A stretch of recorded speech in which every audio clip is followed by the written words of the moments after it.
After 107 days and countless setbacks, BP says they have finally reached a milestone trying to permanently cap the well in the Gulf. CBS News correspondent Don Teague is in Grand Isle, Louisiana with the latest. Don, good morning.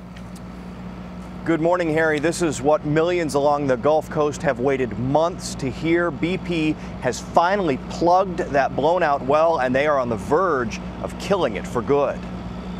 Overnight, BP announced the well, quote, appears to have reached a static condition. The static kill operation, in which engineers pump heavy drilling mud into the well, forcing the oil back into its reservoir, began at 3 o'clock Tuesday and then was stopped after 8 hours. The well effectively sealed. It's a significant milestone in this 3.5-month-long environmental disaster. And now the New York Times reports the federal government is set to announce 75% of the oil from this historic spill has already evaporated, dispersed, or been captured. The report will go on to say most of what's left is so diluted it may not pose much additional risk.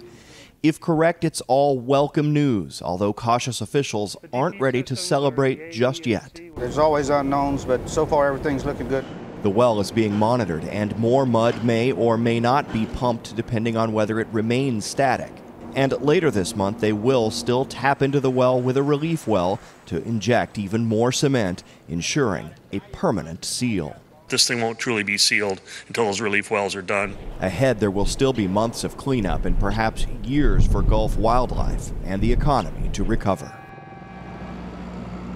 Well, I've spent the morning speaking to fishermen here in Grand Isle. Most of them say, of course, it's welcome news that they have plugged that well. But when you tell them that, and then when you tell them the government's assessment that the oil for the most part is gone, they all sort of cock an eyebrow and say, oh, really?